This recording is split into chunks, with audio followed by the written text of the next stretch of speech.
Well, welcome to another episode of Doing Business with a Servant's Heart. I'm here with Jeff Fulkerson, and we just had talked a little bit before this. Did I say your name right? Hopefully I Yes, you did. did. Good, got it right. I usually don't, but that's a winner today. Hey, I can go back to bed.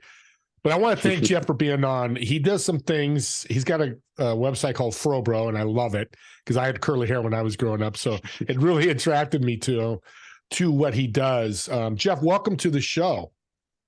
Thanks for having me, Steve. I'm glad to be here. We can talk about websites and all sorts of fun stuff. Absolutely. And hair if you want. Yeah, let's get into hair too. Why not? My wife would love that. Well, let's get to your background. You know, why are you a digital marketer? And we're gonna learn more about that.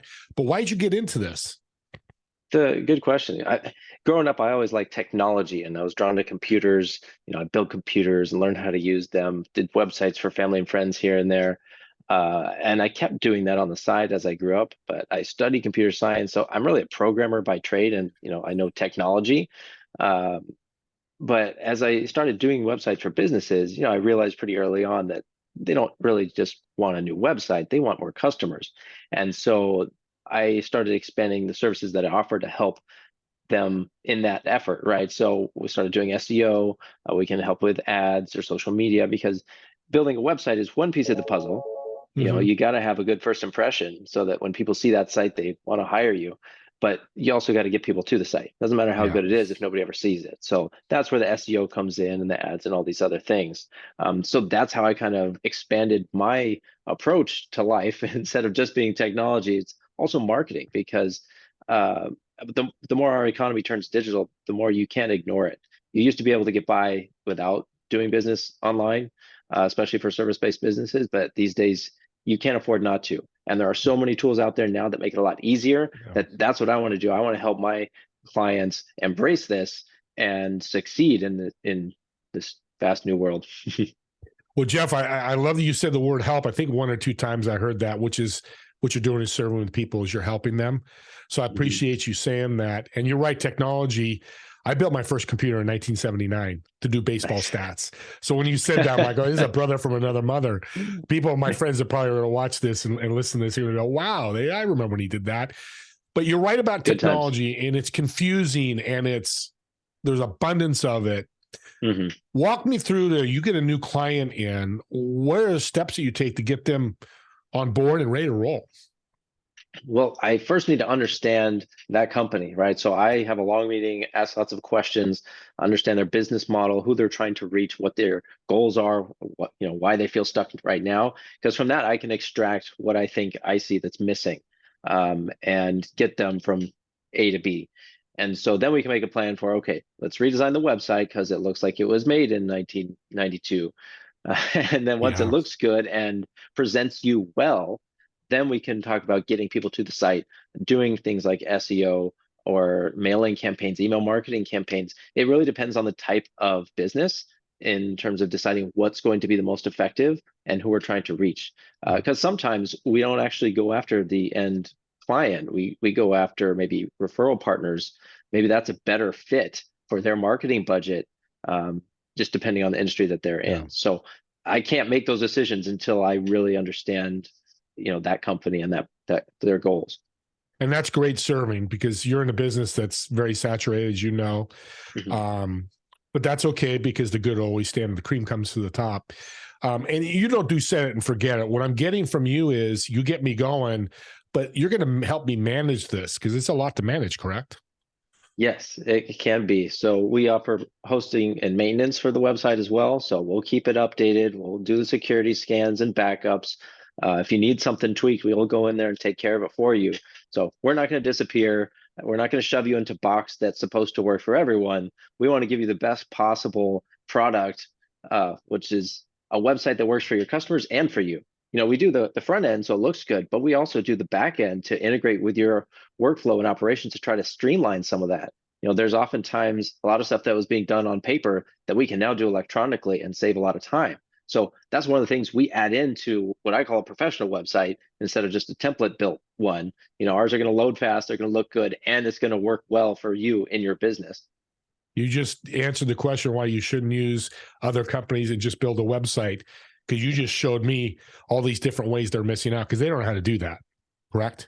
Right. And I get that when you're starting out, budgets are tight Yeah. and you want the quickest thing up there. So I'm always fine with saying, okay, yeah, start with that, whatever you need to get it going, but don't stay there. So as soon as you kind of get everything situated, revisit it and put some attention into that website, because otherwise you're gonna get caught up in the business, and 4 years later you're gonna look back like, oh yeah, I never updated that, and it's gonna show. You're gonna hurt because of that. Well, and I don't want you to give all the secret sauce because it sounds like you have a ton of secret sauce, which I thank you for being on. But what's one or two things you've seen in websites that you can tell the audience that are gross mistakes? That's probably too bigger than it should be. But what mistakes they've made that are Mhm. easily fixed? Well, one is when you sign up for a hosting plan, if you pick the cheapest one, the shared economy hosting, yeah, it might be $4 a month, but in most cases, you're going to be on a shared server with other businesses. And so that hurts your performance. And people don't wait around a long time for your site to load. And if your site doesn't come up fast enough, you've lost an opportunity. Another problem with that shared hosting is that you're in a shared environment in terms of security. So if someone else didn't set a good password on their site, who was also using the shared hosting, now whoever hacked them has access to your site too. And so it's just a liability. And ultimately, in the long run, it's not worth it. So pay a little more to get a dedicated IP or a siloed off hosting environment so that you're more secure and you get a little more resources to make sure your site loads quickly and that people don't get bored and go somewhere else. Well, I just learned something, Jeff. So I love a guest that's teaching me something because I know a lot about tech, but I didn't even think about those two things, and that's huge. Yeah, because if somebody got hacked, you're hacked with that server altogether. Now Right. it's a massive it's a mass attack Yeah. because you're part of that. Very good. I love that. Well, the other thing is, I said earlier, this is a saturated market. I've talked to a lot of digital marketers. I already Mhm. see why you're a little different, but expand upon why what's so unique about you, why somebody would go to Frobro. Well, just it's for the exact reason you mentioned. There's so many marketers out there, but the same thing kind of applies to a lot of industries, especially service-based industries. There's a ton of plumbers out there or landscapers. How do you know who to hire? So you need to stand out. And having a fro, it makes you stand out in terms of like people notice you in a crowd. It's totally different as opposed to just blending in. I used to have a crew cut growing up in high school because it was easy, but I finally grew out my hair and suddenly I got all this attention. So having a good website is like your digital throw. It makes you stand out. I mean, there's more to it than that, but you need to be unique. You need to stand out. Your website shouldn't just be a list of the services you provide.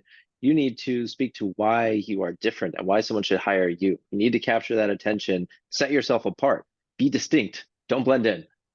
Well said. I've never heard this before. A model and a digital marketer. Well, that's an interesting combination. I love it. That's fantastic. Let's talk about knowledge. What books have you read to really, because you know a lot, I could tell already. What have you read, either for personal development, a book that you could share with the audience or two that would help them grow their business or them personally? There's so many books. It's hard to narrow it down. I'd say Yeah. in terms of the messaging on your website, Donald Miller's book Story Brand is always a good read for people because that helps you get your head around why and why the messaging matters on a website and how you can approach that. So even if you don't end up using his exact blueprint, you can look at your site and now you realize, oh, okay, I see why that's bad and how I need to change that. Um, so that's one. Another would be on the mindset of making money and growing a business. There's one called The Secrets of the Millionaire Mind by T. Harv Eker. And he talks about our beliefs about money. Sometimes we get it from our parents, we don't even realize it. Yeah. And so we start following the same patterns and we kind of hold ourselves back in that. So spending time going through and figuring that out kind of sets you free in a way to move forward and do things in a way that makes sense for you and your business that maybe your parents wouldn't have done it that way, but now you can because you've realized, all right, I don't need to hold on to that view Yeah. anymore. Well, you can stamp this host sold because when you said story brand, that's exactly what you're doing, but with pictures, with words and audience. I'm going to reiterate that he mentioned story brand. He tells stories. Reach out to him in the show notes. Ask him, you're willing to meet with somebody for 30 minutes and go Absolutely. over their business. He'll do a discovery call with you. Reach Mhm. out to this guy. I just met him a week ago, but now I've learned so much about him. This guy knows what he's doing. when you mentioned Donald Miller, it's because we say ads tell, stories sell, Hmm. and that's what you're doing. In regards to your customers, do you allow them to come back? Do they come and go into your business, or is this something you like to do long? Stay with me for a year. Let's build your business. How's that model look for you?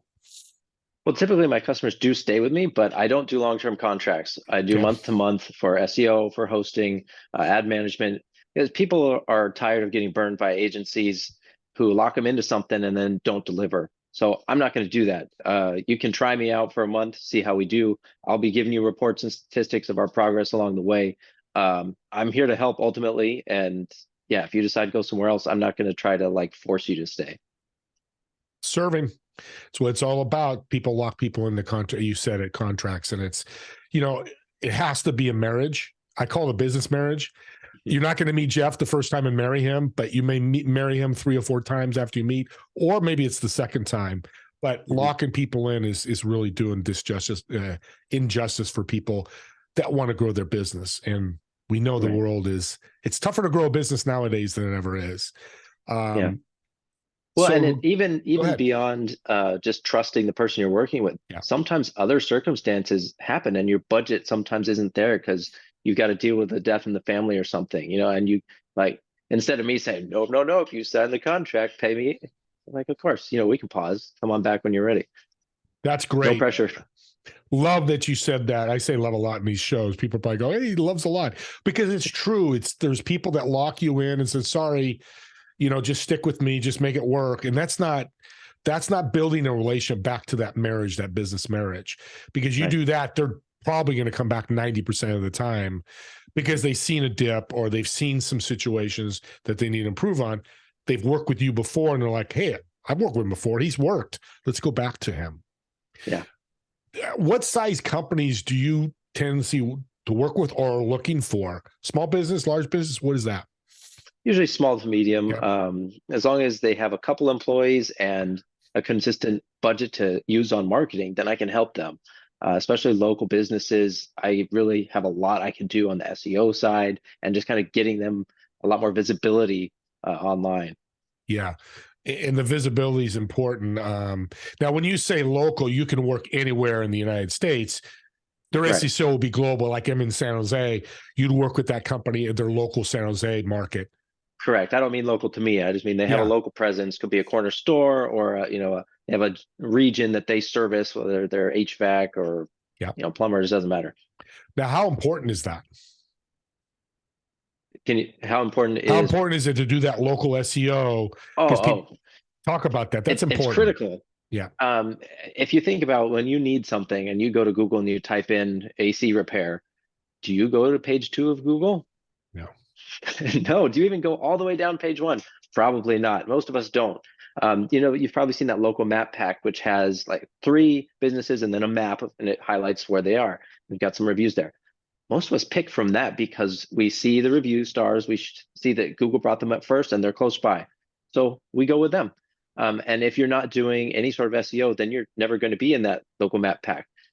So I include the Google Business Profile under the umbrella of SEO. So when I'm working with a company, we will set up and optimize their Google Business Profile so that they can ultimately end up in that map pack. And I mean, there's a lot of aspects of it, but by doing local SEO, it's so powerful because you're not trying to compete on a national scale. You're not trying to get ranked for these keywords where these big corporations are controlling them. You're just really specific. If you're AC repair in San Jose or whatever region you're Yeah. in, and that's much more within reach. Let's put it that way. Yeah. No, I'm glad we talked about that because I'm learning that the plumber, he gets 20 leads a month from what you do. He's probably going to get sales.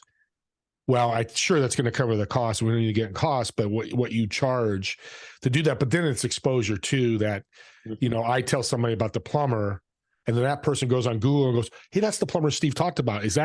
Am I going on the right path with that? Yeah, it all snowballs, right? Yeah. And so if you're not asking for reviews right now, then we'll put that at the bottom of your invoice or set up some follow-up emails Yeah. after service is complete, because that's what starts to feed the next guy who sees you on the Google results, right? He sees the testimonials, the reviews Yeah. in that little side panel, and now you're more trusted, right? You Right. become aware, you pop up more often, and subconsciously, the more people see you, the more they trust you, even if they've never learned anything about you. The big Right. companies know this. That's why, like Coca-Cola, you think they've already burned it into your brain because of the exposure over the years with their commercials. They're never in their commercials saying it's $2.99 for a bottle of Coke. Like, no, no, that's not what they're selling. They're selling happiness and joy from drinking this Experience. cold beverage, right? And so that's what you think of when you're thirsty. Yeah. That's how it works. Or McDonald's or Taco Bell or Burger, all Right. this fast food. It's the experience. And Yeah. that's what because people will go, well, what's the experience with a plumber? What would you say to that? Well, you start by thinking of all the problems, right? And then you can contrast it. So what do we complain about plumbers? They're late, they're messy, maybe they're expensive. So if you can come in as the plumber who's clean and polished and on time and affordable, Yeah. hey, suddenly you're now standing out. So that's an oversimplified example, but it's really not that far off of what you need to do.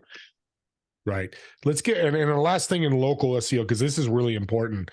You have trades out there, you're a salon, a dry cleaner, all those that you want to Mhm. get your audience within 10, 20-mile radius. Does that change? Is there a fight? That's always I like to ask. So I'm 1, 2, 3 as a plumber. As I drop down, do you help bring me back up? Because is there ups and downs, or you just keep us at the top all the time? And by you managing it, that's how you solve that. You mean in terms of SEO rankings? Yeah, being the map and Yeah. the top three. Yeah, so there will be competition. So if you're a plumber and you're doing SEO, there might be other plumbers doing SEO too. So that's part of why it's an ongoing thing. It's not a Yeah. one-time deal. You need to keep adding content to your site, keep getting links back to your site to build up the authority of your site so that Google decides that you are more relevant and authoritative than that other guy. Because sure, you're talking about the same types of services, but Google needs to know that when people see your page, it's better than when they see someone else's page. That's why they Does that need make you to sense? manage it. Oh, it makes a lot of Right. sense. And Yeah. I've talked to people who try to do it on their own. It's like I use this phrase: your engine breaks. I'm not going to try to fix my engine by going to Google and it just won't work. You go to a mechanic. You want local SEO, go to Jeff, let him work on it, spend a little bit of money. But audience, keep in mind, if you're paying him $200 a month, it doesn't matter what he is, and you're making 1,000, that's called ROI. You made a great ROI. And that's what I think you do, right? Am I just nailing that? Yes, absolutely. So we'll get it set up so that you will rank well and keep ranking well. And one of the other things I want to highlight about SEO versus ads is that it's a compounding effect that serves you over time. So let's say you do SEO for 6 months or a year, and then you decide to stop because maybe budget wasn't there, or you change priorities or something. All the work we did is going to keep you ranked pretty well for a while. So yes, your competitors will keep doing their thing, and so you might move down slowly, but that still helps. As opposed to ads, the day you stop paying for ads, you are no longer in those search results at all. So it's an Jeff, investment. that's an unbelievable tip. Again, something I learned something else. You see, audience, I can always learn. Be open. I'm 61. We can learn. That's something I didn't think about. You're right. You cut the funnel off, no more ads, no more exposure, which is why we Yep. see the progressive flow all the time because they're in our face, in our face. Yep. Well, we're getting to the end of the show here, and Jeff, thank you for being on. I've learned so much about you and what you do, and you're much better than the digital marketers I've talked to. You're right there at the top. Reach out to him. His information is going to be in the show notes of the podcast or the YouTube channel. He'll do a call with you and reach out to me if you have any questions. Mention my name. Take advantage of what Jeff's doing. He's a one-man show, correct? No, I actually have teams now. When I Yes. started Frobro, I was a one-man show, but I've expanded so that I can help more clients. Well, I tickled that because that's good because he doesn't have to get, if he got 100 calls, he's got a team to help it. So don't be shy. Yeah. Go out and talk to him because business is important, especially for small business starting up. This is a guy where you want to start. Thanks, Steve. I appreciate it. Oh, Jeff, I thank you again so much. This has been awesome. I love to leave the audience with one business or personal or a tip that's got you where you are today. Now you went from solo to a team. You're all obviously growing. What tip can you offer the audience? Well, if you really want to be successful in business, there's two things. And one of them we touched on was with that book I mentioned, T. Harv Eker. It's those beliefs, right? So sometimes there are things about ourselves we don't realize until you start looking in and figuring out, okay, why did I keep procrastinating on doing that proposal? Is it that it's actually hard, or is it just that I don't like doing it? And so if you break through some of those things, that's huge and allows you to be a lot more productive. And I know it was true for me. Um, and I said two things. I'm trying to remember what the second one was. Oh, burn the ships, right? The whole idea of committing to your business instead of just saying, all right, I'm going to see if this works, because then you're going to half-hearted, do all this stuff. But if you're deciding, okay, this is my business, I am committed to making it successful, even though there may be failures or challenges along the way, so much different in how you approach things, and you will find a way because you decided you're going to.